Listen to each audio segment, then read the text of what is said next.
देखिए, जीवन के 12 अलग अलग हिस्से हैं ज्योतिष के हिसाब से, और हर हिस्से के लिए कोई न कोई ग्रह जिम्मेदार होता है।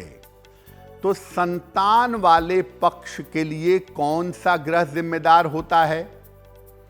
मुख्य रूप से बृहस्पति को संतान सुख का स्वामी माना जाता है। ये संतान देता भी है और भविष्य में संतान से सुख भी देता है। बृहस्पति कमजोर हो तो संतान का सुख और संतान से सुख दोनों नहीं मिल पाता। कुंडली में पंचम भाव और इसका स्वामी संतान होने के लिए मुख्य रूप से जिम्मेदार होते हैं। बृहस्पति और पंचम भाव के कारण या तो संतान होती है या संतान नहीं होती है। यानी एक नजर में आप कुंडली में पंचम भाव देखिए, बृहस्पति देखिए और बृहस्पति से पंचम भाव देखिए। ये एक नजर में आप देख करके जान लेंगे कि संतान होने की या संतान सुख की जीवन में क्या संभावनाएं हैं। हमारे बहुत सारे ऐसे कर्म होते हैं या ग्रहों की स्थितियां होती हैं जिनकी वजह से संतान होने में बाधा आती है। कैसे होता है? अगर कुंडली में बृहस्पति कमजोर हो गया तो संतान होने में बाधा आएगी। अगर राहु का प्रभाव ज्यादा हो गया तो भी संतान होने में बाधा आएगी। अगर आप हरे वृक्ष कटवाते हैं बिना वजह के, अपने बड़ों का अनादर करते हैं या बिना कारण के एबॉर्शन करवाते हैं, गर्भपात करवाते हैं, तो आगे चलकर संतान होना कठिन हो जाता है। जो लोग अपने घर के मुख्य द्वार के आसपास केले का पौधा लगा लेते हैं, उनके लिए भी संतान होने में बाधा पैदा हो जाती है। अगर कुंडली में गुरु चांडाल दोष हो, गुरु का संबंध राहु के साथ हो, या कुंडली में नाड़ी दोष हो, तो ऐसी स्थिति में भी संतान होने में बाधा आती है। अगर जीवन में कोई ऋण बाकी हो, पितृ ऋण, मातृ ऋण, देव ऋण, ऋषि ऋण, कोई भी ऋण अगर बाकी हो तो संतान होने में बाधा आती है। अगर घर में आपके पौधे सूखने लग जाएं, तमाम प्रयास करने के बावजूद न चल पाएं, या दीवारों पर बिना वजह सीलन आ जाए, तो संतान प्राप्ति में बाधा आ जाती है। देखिए, संतान का योग आपके जीवन में बन गया है, संतान के योग की शुरुआत होने वाली है। ये आप महिला को देख करके ज़्यादा आसानी से जान सकते हैं। किसी भी घर में बिना वजह के अगर मीठी चीज़ें आने लगें, जो भी आ रहा है मिठाई लेकर आ रहा है, मीठी चीज़ें आने लगें, तो समझना चाहिए कि संतान के योग बन रहे हैं। महिला के चेहरे पर एक आभा आ जाए या एक तेज आने लगे, तो इसका मतलब भी संतान के योग बन गए हैं।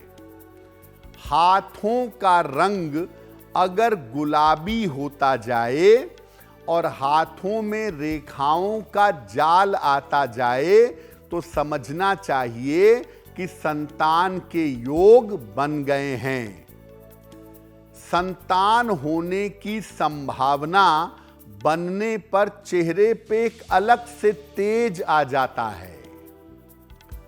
अगर नींद ज्यादा आने लगे, शरीर पर जगह जगह तिल आने लगे, तो समझना चाहिए कि संतान का योग बन गया है। अगर सपने में हाथी, कमल या पानी दिखाई दे तो संतान योग की, संतान होने की संभावना बढ़ जाती है। आम तौर पर गाय, हाथी, बंदर, इनका दिखना संतान प्राप्ति की एक सूचना है, ऐसा माना जाता है। बहुत बार महिलाओं को हार्मोन्स की प्रॉब्लम होती है, संतान नहीं हो पाती। पुरुष के स्पर्म काउंट कमजोर हैं, संतान नहीं हो पाती। एग रैप्चर नहीं हो पाता, लेप्टोपिक प्रेगनेंसी हो जाती है। तो बहुत सारी ऐसी स्थितियां होती हैं जब मेडिकल कारणों से संतान नहीं हो पाती। क्या उपाय करना चाहिए? जिसके भी कुंडली में मेडिकल की समस्या है वो उपाय करेगा। रोज सुबह ब्रश करने के बाद 2 तुलसी के पत्ते खाइएगा।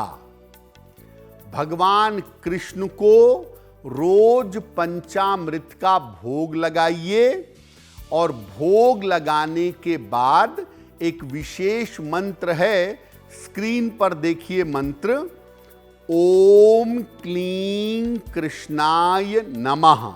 इस मंत्र का जप करिएगा और जप करने के बाद प्रार्थना करिएगा। इसके बाद पंचामृत का प्रसाद पति पत्नी दोनों ग्रहण करेंगे और डॉक्टर जो दवाइयां चला रहे हैं वो चलने दीजिएगा। दवाइयां ज्यादा बेहतर काम करेंगी और मेडिकल की जो समस्या है वो दूर हो जाएगी। तो अगर किसी महिला का बार बार गर्भपात हो जाता है तो इस बीच क्या दिक्कतों का सामना करना पड़ रहा है, क्या उसके बीच उपाय किया जाए, जान लेते हैं पंडित जी से। बहुत बार ऐसा होता है कि कोई महिला होती है, बार बार मिसकैरेज होता है, बार बार गर्भपात होता है, कंसीव तो करती है लेकिन प्रेगनेंसी आगे कंटिन्यू नहीं होती। ज्यादातर इसमें भूमिका होती है सूर्य और मंगल की। तो अगर कोई महिला बार बार मिसकैरेज का शिकार हो रही है तो क्या करेंगे? रोज सवेरे हल्दी मिलाकर वो महिला सूर्य भगवान को जल देंगी। इसके बाद भगवान कृष्ण को पीले फूल अर्पित करेंगी और एक विशेष मंत्र है, इसका सुबह शाम 108 बार जप करेंगी। मंत्र होगा क्लीं कृष्ण क्लीं, क्लीं कृष्ण क्लीं।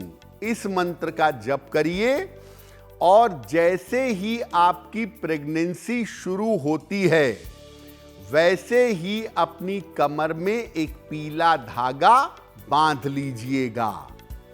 अगर आप ऐसा कर लेती हैं और इस मंत्र को सही तरीके से जपती हैं तो जो बार बार मिसकैरेज हो रहा है वो नहीं होगा। बिना वजह के कोई दिक्कत नहीं है, मेडिकली दिक्कत नहीं है, फिजिकली दिक्कत नहीं है, संतान चाहते भी हैं, प्रयास भी कर रहे हैं, फिर भी संतान नहीं हो पा रही है, बाधा आ रही है, विलंब हो रहा है, क्या उपाय करेंगे? अपने सोने के कमरे में जहां आप सोते हैं भगवान कृष्ण का बाल रूप स्थापित करिएगा। जहां आप सोते हैं उसके लेफ्ट में या राइट साइड में, सिरहाने या पैर की तरफ नहीं करेंगे। प्रातः काल उठ करके उनसे संतान प्राप्ति की प्रार्थना करिएगा। रोज सवेरे 108 बार संतान गोपाल मंत्र का जप करिएगा।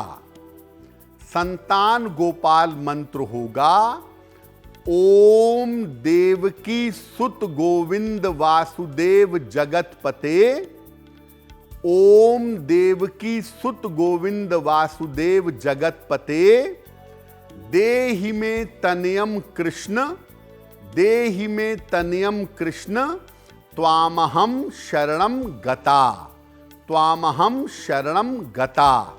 ये नियमित रूप से रोज सुबह के समय करिए और एक पीपल का पौधा किसी सार्वजनिक स्थान पर जरूर लगवा दीजिएगा। एक से ज्यादा भी लगा सकते हैं, लेकिन एक तो लगवा दीजिएगा।